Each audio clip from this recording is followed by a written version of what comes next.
নমস্কার বন্ধুরা, পুষ্পশ্রী নার্সারি কোলাঘাট। আমি কমল। আর আজকে দু একটা বিষয় শেয়ার করব। আমরা কোন বিষয় নিয়ে শেয়ার করব? ফল গাছের বিষয় নিয়ে।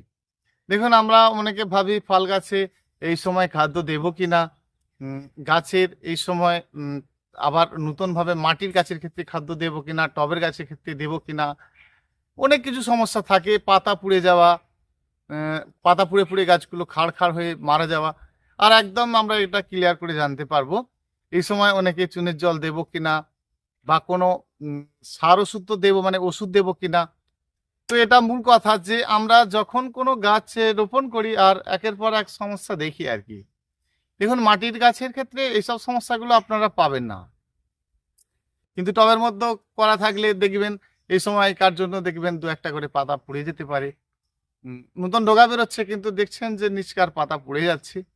আর এই সময় কিন্তু আপনাদের একটু নাইট্রোজেন খাদ্য দিতে হবে, মানে নাইট্রোজেন যুক্ত খাদ্য দিতে হবে। যে খাদ্যই দেন না কেন তার সাথে অল্প করে একটু নাইট্রোজেন খাদ্যগুলো দেবেন। তাহলে এই পাতা পুড়ে যাওয়া গাছের যে সমস্যা এগুলো কিন্তু থাকবে না। কারণ দেখুন, গাছ একটা অভাববোধ করলে সেগুলো বোঝা যায় যে গাছের পাতা পুড়ে যাওয়া অভাববোধটা কোন ক্ষেত্রে হচ্ছে না, মাটির ক্ষেত্রে। মাটি খারাপ হতে থাকলে বা অনেক সময় দেখা গেছে মাটির মধ্যে জল জমে থাকলে অনেক কারণেই সমস্যাগুলো হতে পারে। তাহলে এই পাতা পুড়ে যাওয়ার বিষয়টা কিন্তু থাকেই। তাহলে আমরা যদি এগুলো দেখি তাহলে একটু অল্প করে দু চারটে করে কিন্তু দানা খাদ্য দিয়ে দেব, বেশি বেশি দেব না। ধরুন, আগে একটা টবের ক্ষেত্রে আপনার রয়েছে, টবের ক্ষেত্রে তাহলে আপনি 10-26-26 6 থেকে 7টা দানা দেবেন, এর বেশি নয়। তাহলে 6 থেকে 7টা দানার বেশি কিন্তু আপনি দেবেন না, মাঝে মধ্যে দেবেন। আর এই সময় দিলে কিন্তু আপনার খুব ভালো কাজ হবে। তাহলে সেই দানাটা আপনি জলে গুলিয়ে দিতে পারেন, আরও ভালো কাজ হবে। দানাটা দিলে আবার সাথে সাথে জল দেওয়ার দরকার পড়বে না, সেজন্য অল্প করে। ধরুন আপনার 10টা-12টা গাছ রয়েছে টবের মধ্যে, আর আপনি কতটা নেবেন? 1 টেবিল চা চামচের 1 চামচ নেবেন মাত্র। তাহলে টেবিল চা চামচের 1 চামচ নিলেন, আর 10টা গাছের জন্য আরও 5-7 লিটার জলের মধ্যে আপনি কিন্তু সেটা দিয়ে দেবেন। আর ওর থেকে আপনি এই বর্ষা হলেও দেবেন, কিন্তু অসুবিধে নেই। তাহলে এই বর্ষার সময় কিন্তু আপনি দিতে পারবেন নাইট্রোজেন যুক্ত খাদ্যগুলো। তাহলে বেশি পরিমাণে নয়, গাছের সমস্যা বোধ থাকলে গাছের ক্ষমতা ঠিক রাখার জন্য কিন্তু দেবেন। তাহলে আমরা এটা দিতে পারি কতটা পরিমাণে না, মোটামুটি 3-4 লিটার জলে গুলিয়ে ফেলবো, মাত্র টেবিল চা চামচের 1 চামচ। রাত্রে ভিজিয়ে দিন, সকালবেলা দিন। গাছে একদম বেশ প্রত্যেকটি গাছে আপনি ভেজা ভেজা অবস্থাতেও দিতে পারবেন। তাহলে মাটি ভেজা অবস্থাতে যদি এটা আপনি দেন, সেক্ষেত্রে কিন্তু আপনার সমস্যা হবে না, কারণ আপনি একদিন আগে ভিজিয়ে দিচ্ছেন। কিন্তু অন্যান্য খাদ্যকে যদি আপনি ভিজিয়ে দেন সেক্ষেত্রে সমস্যা হবে। ধরুন আপনি খৈলকে ভিজিয়ে দেবেন, সেক্ষেত্রে কিন্তু সমস্যা হবে। তাহলে আমরা এটা প্রয়োজনের অধিক কিন্তু দেব না। এই সময় দেখবো যে গাছের একদম যেভাবে রোপণ করেছি সেভাবেই আছে, একটুও বৃদ্ধি নেই, তাহলে একটু খাদ্য দিতে হবে। তো গাছ রোপণের শুরুতে বা আপনার অনেক পুরানো গাছ রয়েছে, অনেক দিন আগেকার টবের গাছ রয়েছে, 1 বছর 1.5 বছরের গাছ, যেন খাড় খাড় হয়ে বসে রয়েছে, মুকুল হচ্ছে আমের, সবেদার ফুল হচ্ছে, কিন্তু গাছের ক্ষমতাই নেই। তাহলে কিন্তু আপনি অবশ্যই অল্প পরিমাণে নাইট্রোজেন দেবেন, যেটা সম্পূর্ণ নাইট্রোজেন নয়, সেটা কিন্তু 10-26-26। তাহলে এটা কিন্তু মাঝে মধ্যে দেবেন, সপ্তাহে অন্তত একটা বার দিন, দেখবেন গাছের রূপ পরিবর্তন করবে। আর এটা কিন্তু ভেজা অবস্থাতেও আপনি দিতে পারবেন, অসুবিধা নেই, কিন্তু পরিমাণটা আপনাকে খুব কম রাখতে হবে। ঠিক 10 লিটার জলের সঙ্গে নয়, 5 লিটার জলের সঙ্গে মোটামুটি ধরুন 4 থেকে 5 লিটার জলের সঙ্গে টেবিল চা চামচের 1 চামচ দেবেন। দেখবেন আপনার গাছ কিন্তু এই সময় যে কোনো ফলের গাছ ভালো করে নিতে পারবে। এবারে এই খাদ্যের অভাবটা আমরা কিন্তু দেবো গাছকে। গাছকে ঠিক বর্ষার শেষ থেকে কিন্তু আর খাদ্য দেব না। আর কারণ এই সময়টার পরে কিন্তু ফুলটা আসবে, আর শীতের সময় কিন্তু খাদ্য দেব না। শীতের সময় খাদ্য তো দেব, অবশ্যই ফুল থেকে ফলে পরিণত হলে দেব, তার আগে কিন্তু দেব না।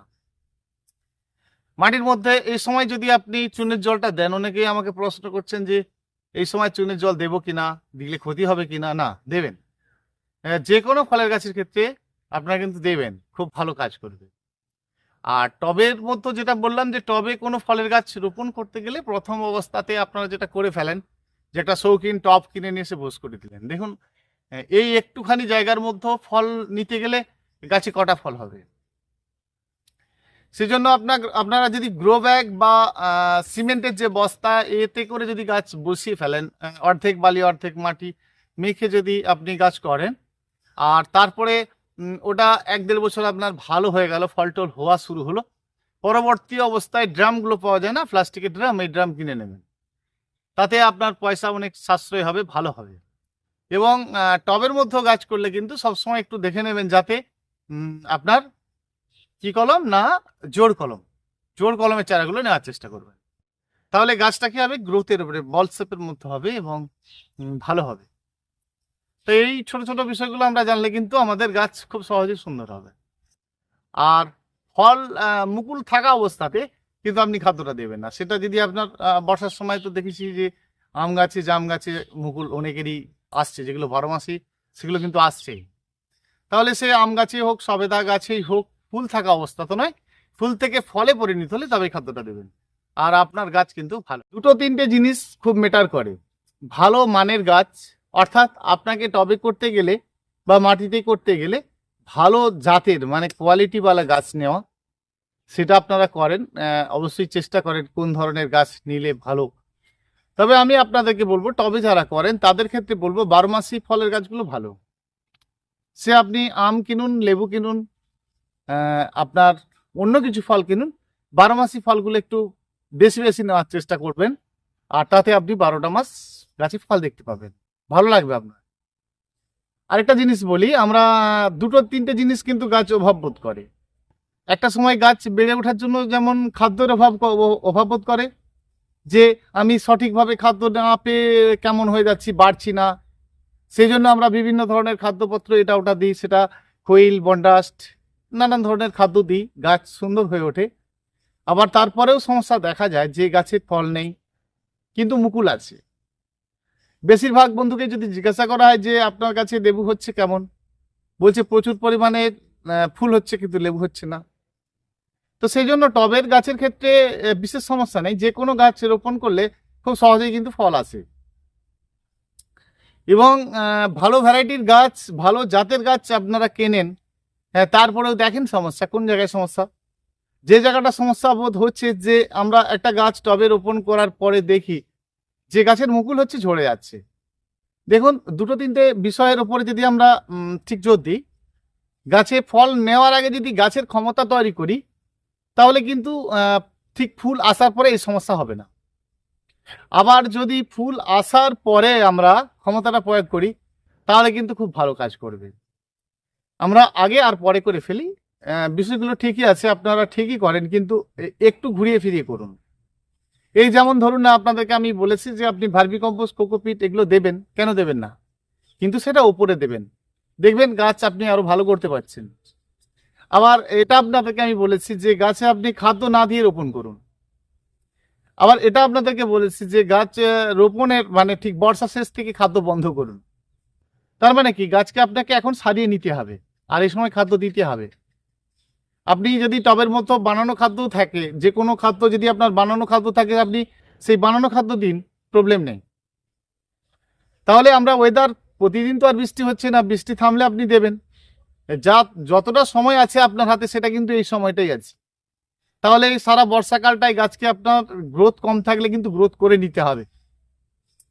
কিন্তু বর্ষা শেষে আপনি গ্রোথ করার চেষ্টা করছেন, ভালো রকম খাদ্য দিচ্ছেন, বেশি বেশি পরিমাণে যাতে ফল হয় না, আপনি নিজেই চাইছেন যে গাছটা আরো সুন্দর হয়ে উঠুক। তাহলে বর্ষার পরে আপনি যখনই খাদ্য দিয়ে দিচ্ছেন, তখন কি হচ্ছে, গাছের গ্রোথ আরো ভালো হয়ে যাচ্ছে, তখন কিন্তু আর ফুলের চিন্তা করছে না। এটা যাদের ফল আসছে না তাদের সমস্যা। আবার এই সমস্যাটা তাদের দেখা যাচ্ছে যারা দেখা গেছে গাছের প্রচুর পরিমাণে মুকুল আসছে, তারপরে ফল থাকছে না। তার মানে কি, তার গাছ অলরেডি এই মতো অবস্থা থেকে দুর্বল থাকছে। অর্থাৎ এই সময়কার জন্য যে কোনো ফলের গাছকে দুর্বল রাখা যাবে না। তো এই সময়কার জন্য প্রচুর পরিমাণে যদি আপনার গাছ দুর্বল থাকে, এরপরে তো গাছকে আপনি বেশি বেশি করে দিলেও খেতে পারবে না, কারণ শীতে গাছ খুব একটা খাবে না। সেই জন্য খাদ্য দেওয়ার থাকলে এই সময় সারিয়ে নিন। গাছের টুকটাক যেগুলো 12 মাসি ফল, তাদের কাটিং করার থাকলে করে ফেলুন। আপনারা জেনেছেন যে কাটিং যে সময় সে সময় কিন্তু ফল গাছের ক্ষেত্রে করা যায় না। ধরুন যেগুলো আপনার ওয়ান টাইম সেট ফল, তাদের ফল শেষেই কাটিং করতে হয়। যেগুলো 12 মাসি ফল, তাদের ফল শেষেও কিন্তু আপনি কাটিং করতে পারেন, সেটা যে কোনো সময় করতে পারেন।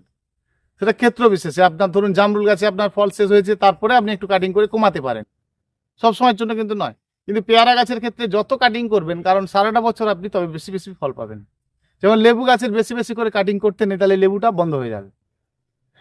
সেই জন্য আমরা গাছকে গ্রোথ করার থাকলে, খাদ্য দেওয়ার থাকলে এ সময় ভালো করে খাদ্য দিয়ে কিন্তু সারিয়ে ফেলবো।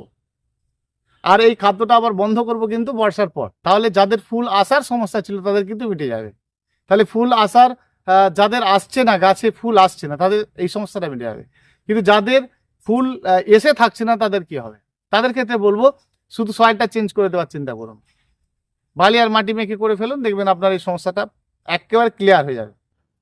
তাহলে বালি মাটি মেখে আপনি করেননি, এখন এমনি অবস্থাতেই করে ফেলছেন, তাহলে আপনাকে জানতে হবে এই কারণটা, এটাই এই কারণটা বললাম এই কারণেই যে আপনি যদি এরপরে আপনার কোকোপিট মাটির দ্বারাই খুব সুন্দর গাছ হয়ে আছে, মুকুল টুকুল আসছে, কিন্তু দেখছেন যে সঠিক পরিমাণে গাছে ফল আসছে না, তাহলে আপনি এক কাজ করুন, এই সময়কার জন্য মাটি অতিরিক্ত হালকা আর না থাকে, আর এরপরে যেটা করবেন যে খাদ্যের পরিমাণ আপনার কম না থাকে, কারণ আপনার ফুল আনানোর চিন্তা নেই, যার মাটি অতিরিক্ত হালকা আছে তার নিজের থেকেই ফুল আসবে। তাহলে সেই অতিরিক্তভাবে হালকা থাকাতে আপনি ফসফেট, পটাশ এসব কিন্তু দেবেন না। তো সুপার ফসফেট, পটাশ, পেঁয়াজের খোসা এগুলো কিন্তু দেবেন না, কারণ আপনার অলরেডি এই কাজটা কিন্তু হয়ে গেছে, আপনি আগে করে ফেলেছেন, কোকোপিট ভার্মি কম্পোস্ট মেখে ফেলেছেন। তাহলে আমরা ভার্মি কম্পোস্ট, কোকোপিট যারা মেখেছি তারা কিন্তু এগুলো একদমই দেব না, পেঁয়াজের খোসা, তারপরে আপনার সুপার ফসফেট, পটাশ। তাহলে কি হবে? প্রচুর পরিমাণে ফুল আসবে, ফুল বন্ধ হবে না। তাহলে যাদের এরকম হয়ে আছে অলরেডি, দেখুন আমি বলছি কেউ নতুন ভিডিও দেখছেন সেই করবেটা কি, তাদের ক্ষেত্রে বলবো যখন আপনার গাছে মুকুল আসবে সেই সময় কিছুটা মাটিকে আপনি জলে গুলিয়ে ফেলবেন, আর সেই জলের কাদা কাদা টাইপের মাটিটা কিন্তু আপনি টবের উপরে দেবেন। আর যে কোনো সময় আপনি কিন্তু চুনের জলটা দেবেন গাছের গোড়াতে, দেখবেন মাটির মধ্যে যে ডিকম্পোজ হচ্ছে, গাছের যে ক্যালসিয়ামের অভাব বোধ করছে গাছ, সকল কিছু ফলের যে সুমিষ্টতা, সঠিক টেস্ট, সব কিছু ফিরে পাবেন, আর ভীষণ ভালো হবে। মাঝে মধ্যে যে কোনো একটা কীটনাশক ওষুধ দিতে থাকুন মাঝে মধ্যে, যাতে পোকামাকড়ে সুন্দর করে দেবেন যে কোনো কীটনাশক ওষুধ, আর আপনার ভালো কাজ হবে। এভাবে করতে থাকুন বন্ধুরা, আর ভীষণ ভালো হবে, ভীষণ ভালো থাকবেন। একটা লাইক করে দেবেন, চ্যানেলটি নতুন বন্ধু হয়ে থাকলে অবশ্যই সাবস্ক্রাইব করে নেবেন, কমেন্ট করে জানার চেষ্টা করবেন। ফোন নাম্বারটা জেনে নিন, 9609456194। বন্ধুরা আবার আসছি আগামীকাল, ভীষণ ভালো থাকবেন, সুস্থ থাকবেন, ধন্যবাদ।